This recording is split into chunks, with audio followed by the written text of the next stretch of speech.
Bonjour mesdames, j'espère que vous allez bien. Alors, petite présentation en bonne et due forme parce que ça reste quand même un sujet très intime, très important. Donc j'aimerais quand même créer une certaine atmosphère de confiance. Je m'appelle Williams, Edwige Ferdinand. Et j'aimerais commencer par le fait que déjà, on n'éduque pas une fille comme on éduque un garçon. J'entends beaucoup de discours comme quoi c'est du pareil au même, faut communiquer. Alors, je ne suis pas parent, je n'ai pas de fille, je n'ai pas de fils. Mais je sais que une relation, peu importe la nature de la relation, c'est à deux. C'est-à-dire qu'il y a également une relation entre parents et enfants. Ce que je veux dire par là, c'est que on ne peut pas prendre une relation uniquement à sens unique. Et pour vous dire que la communication, pour un garçon, ça ne suffit pas.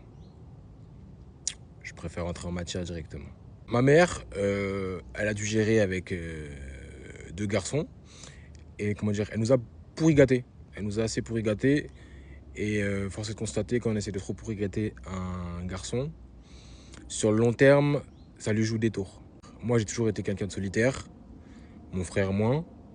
Mais notre mère, en nous gâtant, elle nous a pas spécialement aidés. Dans le sens où on finit par être justement des fils à maman et à ne compter uniquement sur l'aide des autres.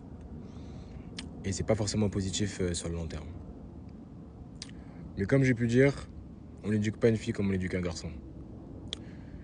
Les garçons, c'est différent, ils ont cette poussée d'adrénaline. Ils seront attirés par le danger. Et c'est ça qui fera en sorte qu'ils auront besoin d'être guidés, inspirés par une figure d'autorité. Notre mère, le sacrifice qu'elle a fait, on s'en rend compte seulement quand on prend réellement de l'âge, quand on commence réellement à comprendre la vie, à prendre des baffes, des expériences plutôt négatives et à apprendre l'humilité d'une autre manière que par l'apprentissage. Enfin, du moins, c'est un apprentissage différent.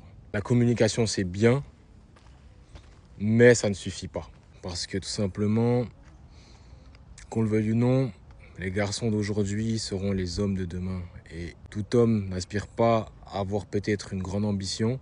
La compétition entre nous est et restera palpable. C'est important pour un garçon d'être reconnu par ses pairs. C'est important pour lui qu'il se sente accepté et utile. La compétition fait partie de la vie d'un homme. C'est important de le dire. Mais quoi qu'il arrive, un jour ou l'autre, il devra protéger ses pairs et il aura cette responsabilité. Tôt ou tard, on lui reprochera de ne pas prendre cette responsabilité-là. Tout comme ma mère a pu être seule et elle aurait aimé se reposer sur un homme, être protégée par un homme, être chouchoutée par un homme. Ça n'a pas été le cas. Peut-être mauvais choix, mauvaise action. Mais quoi qu'il arrive, elle a dû se débrouiller comme elle peut. Et je pense que c'est le cas aussi de vous, mesdames. Mais certes, vos garçons, ce sont des garçons, ce sont vos bébés. Mais tôt ou tard, ils devront devenir des hommes. Personnellement, on ne m'a pas appris à gérer cette envie d'ambition, ce côté adrénaline, cette force tranquille. C'est important, c'est important. Garder son énergie pour quelque chose de positif. Analyser la situation, ses émotions, parce que sur le long terme, ça peut nous porter préjudice si on fait les mauvais choix. Et les mauvais choix d'un homme impacteront pas juste sa personne, ça impactera sa femme, ça impactera son enfant. Donc, il faut leur apprendre à avoir une forme de responsabilité.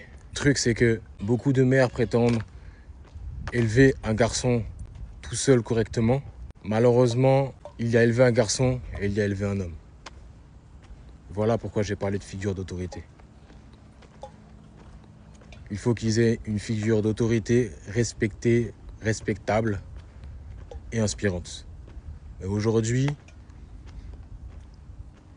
ce sont les sportifs pas très recommandables ou les rappeurs ou autres figures d'autorité, pas forcément positives, dont on va s'inspirer. Petite présentation rapide, je vous ai pas tout dit, au fur et à mesure je vous dirai les choses. Tout ça pour dire qu'on n'éduque pas une fille comme on éduque un garçon. les hormones qu'ils font, ils ont cette poussée d'adrénaline et il faut pouvoir contenir cette chose-là. Merci à vous, mesdames.